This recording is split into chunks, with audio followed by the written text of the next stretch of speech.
Assalamualaikum warahmatullahi wabarakatuh. Baik teman-teman, kita lanjutkan kuliah pengantar rekayasa dan desain. Hari ini kita sampai pada materi pengantar perancangan sistem kerja. Nah, sebelum kita lanjutkan, teman-teman harus mengingat terlebih dahulu apa saja elemen dari sistem kerja. Elemen dari sistem kerja yang pertama adalah manusia, bahan, mesin, peralatan, dan lingkungan kerja.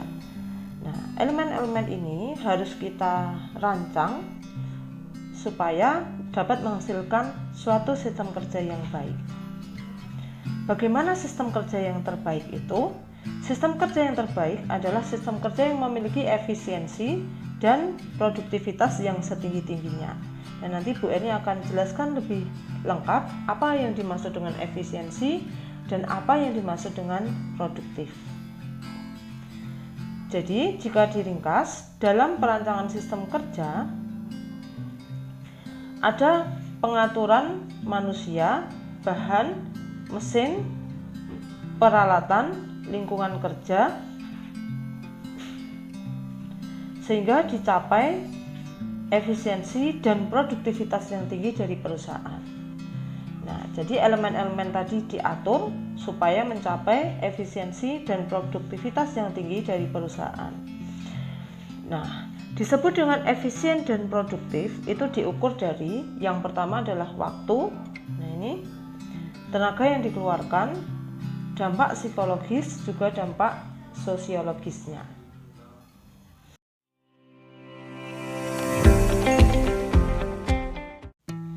Efisiensi dan produktivitas. Efisiensi merupakan perbandingan antara hasil yang dicapai dengan ongkos yang dikeluarkan untuk mendapatkan hasil tersebut.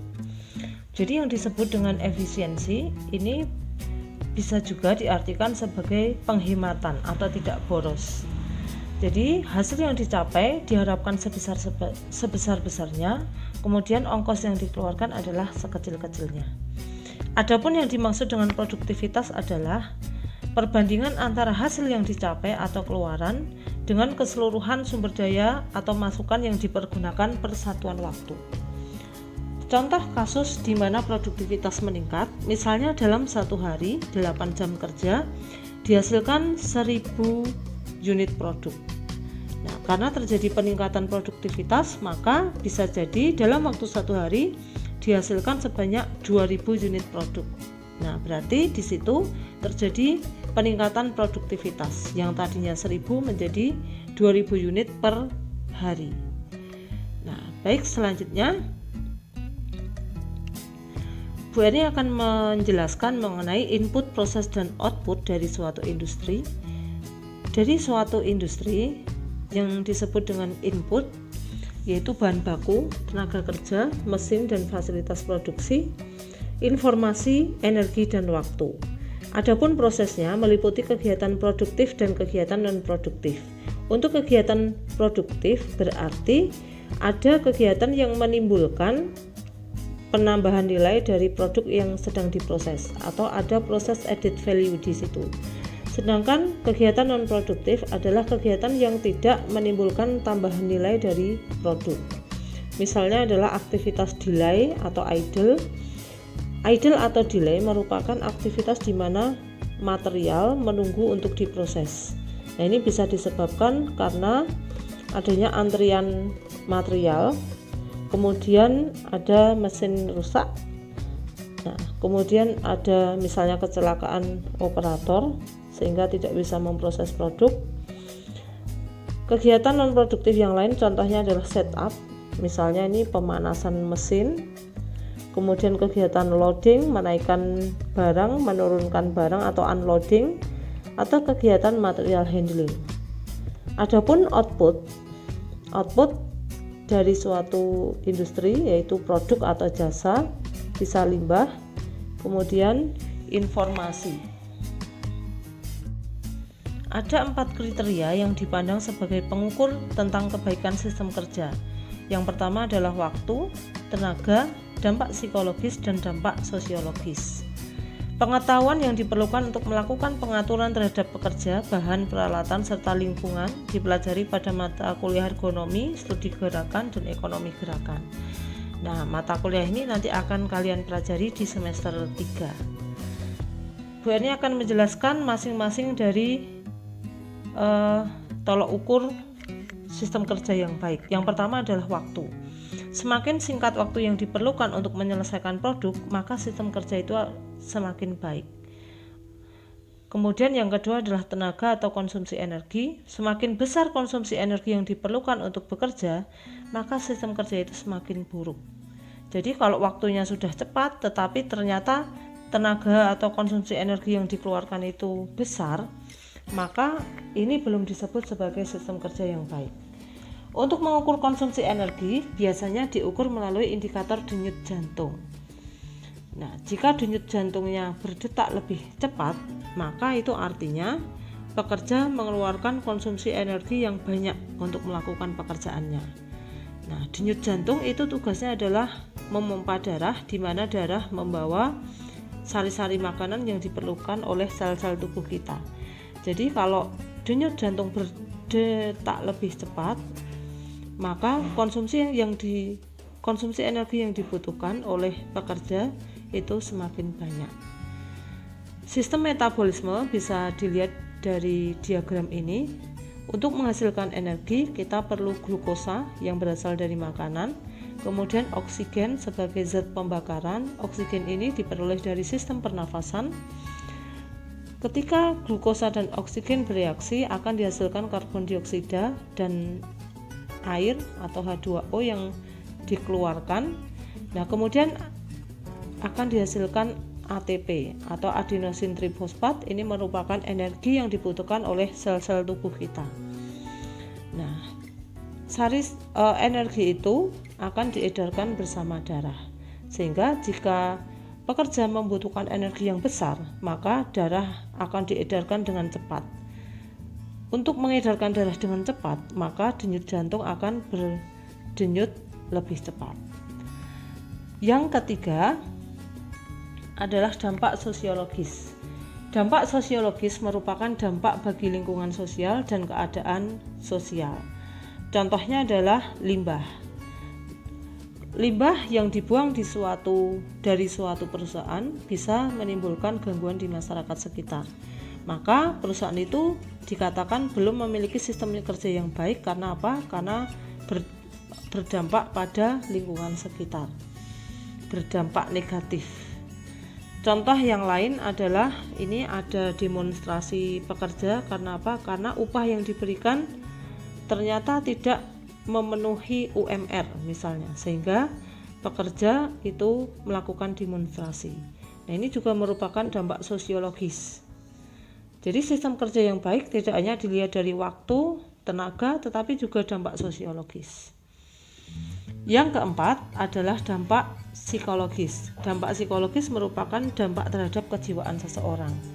Jika sistem kerja waktunya sudah cepat, kemudian tenaga kerjanya sedikit, kemudian dampak sosiologisnya juga tidak ada, tetapi ternyata menimbulkan dampak terhadap kejiwaan seseorang, maka itu belum disebut sebagai sistem kerja yang baik. Nah, ternyata supervisornya galak atau memberikan tekanan kepada pekerja sehingga menimbulkan dampak terhadap kejiwaan pekerja tersebut, maka belum disebut sebagai sistem kerja yang baik. Dampak kejiwaan bisa menimbulkan gangguan dari tubuh kita, dari metabolisme tubuh kita. Yang pertama ini bisa dilihat dari gambar di situ. Nah, dari otak ini bisa menimbulkan insomnia, kemudian sakit kepala, gangguan kepribadian, kemudian kecemasan, kemudian rambutnya menipis atau rontok, terjadi sariawan. Nah, kemudian tumbuh jerawat atau gatal-gatal. Kemudian dari paru-paru ini ada penyakit asma atau sesak nafas. Kemudian dari jantung ada penyakit kardiovaskuler, hipertensi, dan gangguan yang lain. Jadi ternyata dampak terhadap kejiwaan ini menimbulkan gangguan pada sistem metabolisme kita.